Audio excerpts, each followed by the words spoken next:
नमस्कार दोस्तों, स्वागत है आप सभी लोगों का एक बार फिर से। 6 जनवरी को पौष पूर्णिमा है। दोस्तों, पौष पूर्णिमा का हमारे हिंदू धर्म में बहुत ही बड़ा महत्वपूर्ण स्थान है। अब ऐसा क्यों इतना बड़ा महत्वपूर्ण स्थान है? और पूर्णिमा की तुलना में जो पौष पूर्णिमा है बहुत ही ज्यादा प्रबल कहे गए हैं, तत्काल फल देने वाला कहे गए हैं। और अभी जो 2023 में 6 जनवरी दिन जो पौष पूर्णिमा पड़े, इसके प्रभाव और भी ज्यादा बढ़ेंगे। क्यों बढ़ेंगे? क्योंकि मैं आप लोगों को बताना चाहूंगा, शुक्रवार के दिन पड़े। शुक्रवार के दिन माता लक्ष्मी को समर्पित होता है। सुख संपत्ति देने वाली धन की देवी माता लक्ष्मी को शुक्रवार के दिन समर्पित है। और पूर्णिमा तिथि भी माता लक्ष्मी को ही समर्पित होता है, क्योंकि पूर्णिमा तिथि के दिन माता लक्ष्मी प्रत्येक मनुष्य के द्वार में आती हैं। प्रत्येक मनुष्य के द्वार में, आप माने या ना माने, माता लक्ष्मी पूर्णिमा के दिन प्रत्येक मनुष्य के द्वार में आती हैं। और जिस मनुष्य के द्वार खुले होते हैं, जिस मनुष्य के घर के सामने में जूते चप्पल नहीं रखे होते, जिस मनुष्य के घर के द्वार के सामने में अगर फूल बनाए जाते हैं या फिर माता लक्ष्मी के स्वागत के लिए गुलाब की तरह गुलाब के पुष्प या फिर एक लोटे जल रखे जाते हैं, तो रात्रि काल के समय में ऐसे व्यक्ति के घर में माता लक्ष्मी बिना बताए प्रवेश कर जाते हैं। दोस्तों, मैं आप लोगों को बताना चाहूंगा पौष पूर्णिमा का इतना ज्यादा क्यों महत्व है, क्योंकि ये सूर्य देव के महीने हैं। क्योंकि दोस्तों इस महीने में ही सूर्य देव मकर राशि में प्रवेश करते हैं, इसलिए हम सब मकर संक्रांति 14 जनवरी को मनाते हैं।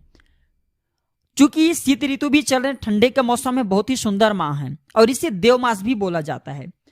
अब देव मास क्यों बोला जाता है, इसके पीछे भी थोड़ा सा कारण सुन लीजिए। तो क्योंकि ये देवताओं के महीने होते हैं और जनवरी के 30 से 31 जनवरी के आसपास में गुप्त नवरात्रि भी प्रारंभ है। क्योंकि गुप्त नवरात्रि माता नौ दुर्गा को समर्पित है। गुप्त नवरात्रि में जो साधक सिद्धि प्राप्त करना चाहते हैं, ऐसे साधक को जल्दी सिद्धि की भी प्राप्ति होती है। तो पौष पूर्णिमा 2023 में इसके कुछ शुभ मुहूर्त जान लेते हैं। तो ये 6 जनवरी प्रातः 2:14 में शुरू हो जाएगा, जो कि 4:37 में सुबह समाप्त होगा।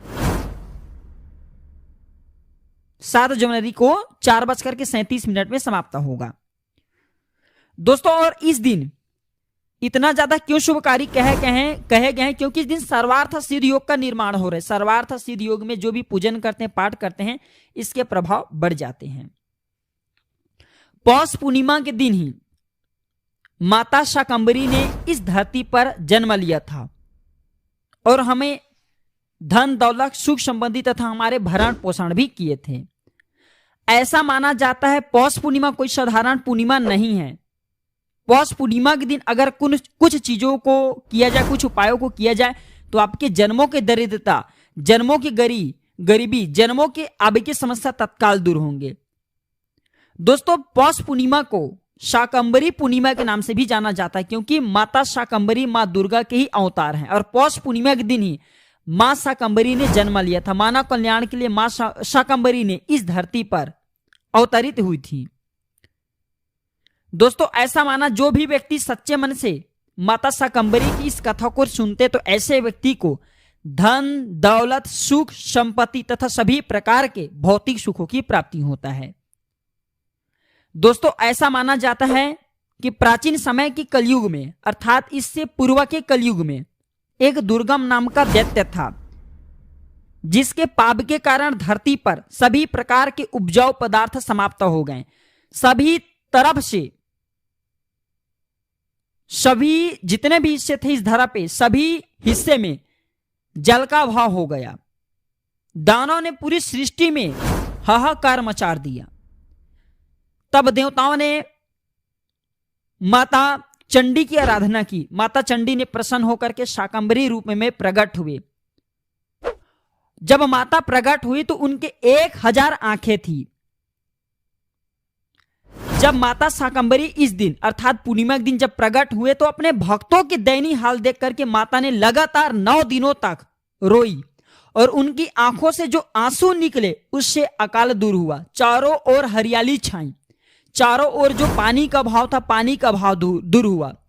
देवी माता शाकंभरी की 1000 आंखें बताई जाती हैं, इसलिए माता को शताक्षी भी कहते हैं। माता शाकंभरी की उपासना करने वालों के घर में धन्य धान की कभी कमी नहीं होती। माँ शाकंभरी जो वर्ण है नीला कलर का, इनके नेत्र नील कमल के समान हैं। माँ कमल के पुष्प पर विराजमान होती हैं। जो भक्ता पौष पूर्णिमा के दिन अन्न और साग और जल का दान करते हैं तो ऐसे भक्तों से माता बहुत प्रसन्न होती हैं और धन्य धान का आशीर्वाद भी प्रदान करती हैं। तो इस वीडियो में जानते हैं कि हमें जो है पौष पूर्णिमा के दिन कौन सी उपाय करना चाहिए जिससे हमारे जीवन में परिवर्तन आए और इसे माता लक्ष्मी तथा भगवान विष्णु जी की भी कृपा प्राप्त हो।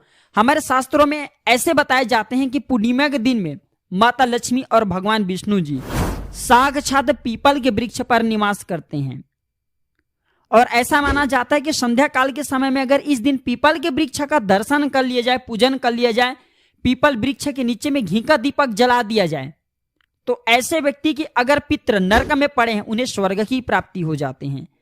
ऐसे व्यक्ति को अगर शनि, राहु, केतु या कोई निज ग्रह सता रहे हैं तो निज ग्रह सताना बंद कर देते हैं। इसी के साथ यह भी माना जाता है कि अगर कोई भी व्यक्ति सच्चे मन से पूरे विश्वास के साथ पौष पूर्णिमा के दिन या फिर कोई भी पूर्णिमा के दिन पीपल वृक्ष के नीचे में, पीपल के जड़ में अगर कोई दूध से बने पदार्थ रख दें और माता लक्ष्मी से प्रार्थना करे कि माता लक्ष्मी चलिए हमारे घर से हमारे दरिद्रता को दूर करे, तो माता लक्ष्मी उनके घर में आकर के उनके दरिद्रता को दूर करती हैं। तो आइए मैं आप लोगों को बहुत सारे उपाय बता रहा हूं, जो उपाय आपको बन पड़े वह उपाय जरूर कीजिएगा, आपको लाभ मिलेंगे। और सभी लोगों को कहना चाहूंगा कमेंट बॉक्स में जय माता लक्ष्मी बिल्कुल ही लिखना, क्योंकि पूर्णिमा तिथि माता लक्ष्मी को ही समर्पित है, पूर्णिमा तिथि भगवान विष्णु को समर्पित है।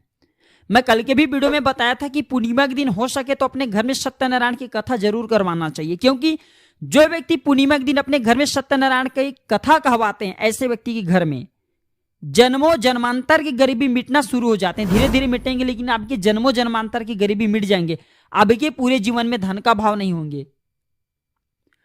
तो दोस्तों पौष पूर्णिमा की इस पावन दिन में अगर आप धनवान बनने की कामना रखें, आप चाहते हैं कि जल्द धनवान बने, तो माता लक्ष्मी को शाम के समय में खीर जरूर चढ़ाएं। माता लक्ष्मी को खीर बहुत प्रिय है।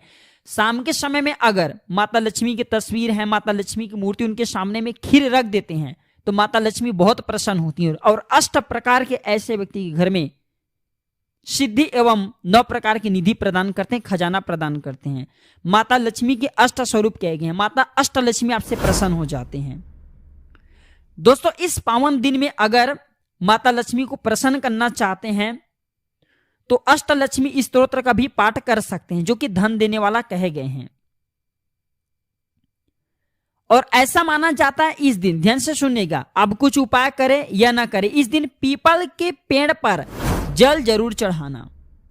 पीपल के पेड़ पर इस दिन जल चढ़ाने से माता लक्ष्मी बस नहीं बल्कि भगवान विष्णु, भगवान शनिदेव महाराज तथा समस्त नवग्रह मंडल आपसे प्रसन्न होते हैं और आपके जीवन में जो परेशानी चल रही उसे तत्काल दूर करते हैं।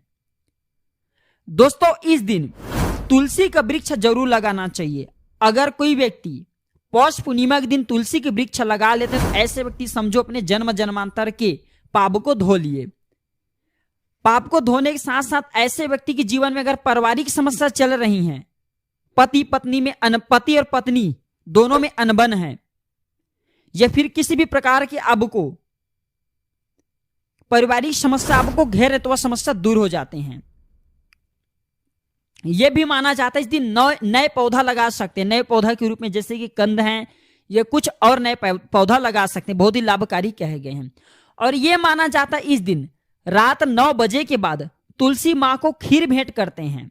ये फिर आप खीर नहीं बना सकते हैं तो इस दिन रात 9 बजे के बाद माता लक्ष्मी को गुड़ भेंट करते हैं या फिर माता तुलसी को गुड़ भेंट करते हैं तो माता तुलसी प्रसन्न हो जाती हैं और आपके घर में अपने पूर्ण रूप से कृपा बरसाती हैं।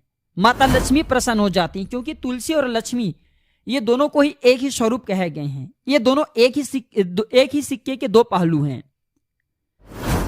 दोस्तों ऐसा माना जाता है जो व्यक्ति इस दिन माता शाकंभरी को प्रसन्न करना चाहते तो हरे भरे वस्तु का दान करे, जैसे कि साग, सब्जी, फल, पानी इत्यादि।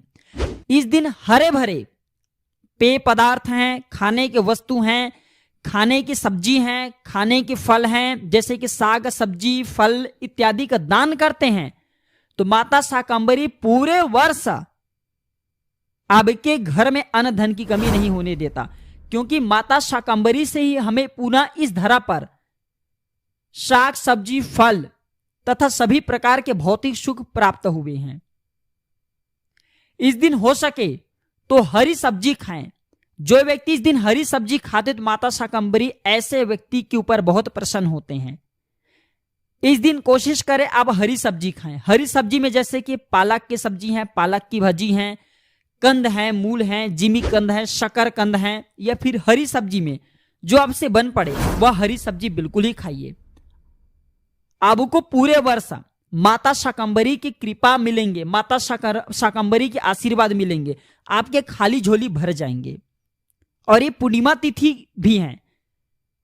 पूर्णिमा तिथि होने के कारण इस दिन माता लक्ष्मी आपके घर में रात्रिकालीन में प्रवेश करती हैं, आपके घर में रात्रिकालीन में आती हैं। तो इस दिन आप जो है अपने घर के द्वार, अपने घर की जो द्वार की पट हैं वो खोल करके रखिए, तो बिना पूछे ही माता लक्ष्मी आपके घर में प्रवेश कर जाएंगे। लेकिन एक काम जरूर करना, माता लक्ष्मी गुलाब के इत्र की तरह बहुत ही जल्दी आकर्षित होता है, तो आप अपने घर के मुख्य द्वार पर गुलाब के इत्र का छिड़काव कर देना और माता लक्ष्मी की आगमन के लिए 1 लोटे जल और उस जल में कम से कम 1 आपको गुलाब के पुष्पा बिल्कुल ही डाल देना है। तो माता लक्ष्मी इससे और भी जल्दी प्रसन्न होती हैं और स्थायी रूप से आपके घर में निवास कर जाती हैं, आपके घर का त्याग नहीं करती। तो इससे आपको यह फायदा मिलता है कि आपके दिन दुगनी रात चौगुनी तरक्की होता है। और जिनके ऊपर में माता लक्ष्मी की कृपा हो जाए, ऐसे साधक जन्मों के भिखारी हो वो भी राजा तुल्य हो जाते हैं, राजा तुल्य बनते देरी नहीं लगती। दोस्तों, हम आप लोगों को शाकंभरी पूर्णिमा अर्थात पौष पूर्णिमा के दिन किए जाने वाले बहुत सारे उपाय बताएं। जो उपाय आपको बन पड़े उपाय जरूर कीजिए, आपके दिन दुगनी रात चौगुनी तरक्की होगा। लेकिन जो भी उपाय करते हैं आपको इसे गुप्त रखना, किसी को बताना नहीं, तब जाकर के आपको 100 में 100% लाभ मिलेंगे। आपकी गरीबी मिटेंगे, आपकी समस्या दूर होंगे और आप भी औरों की तरह धन दौलत से परिपूर्ण बनेंगे। बस पूरे विश्वास के साथ, पूरे श्रद्धा के साथ वीडियो में बताए गए बहुत सारे उपाय में से जो उपाय आपको बन पड़े वह उपाय जरूर कीजिए, आपको लाभ मिलेंगे। और मैं माता लक्ष्मी से कामना करूंगा कि हमारे जितने भी सब्सक्राइबर हैं, जितने भी हमारे व्यूअर्स हैं, सबके घर में प्रवेश कर जाएं, सबको धन दौलत से बना दे, सबको धन दौलत से परिपूर्ण कर दे। तो दोस्तों, आज की जानकारी पर समाप्त करता हूं। यह जानकारी कैसा लगा हमें कमेंट सेक्शन में जरूर बताइएगा और इस वीडियो को अपने तक सीमित मत रखना, इसे आगे जरूर शेयर करना। हो सकता है आपके द्वारा शेयर किए गए छोटे से वीडियो किसी की जिंदगी के लिए कल्याणकारी साबित हो जाए, मंगलमय साबित हो जाए, किसी की गरीबी एवं दिन दुखी को दूर कर दे। तो दोस्तों, आज की जानकारी पर समाप्त करता हूं। वीडियो देखने के लिए धन्यवाद। नमस्कार।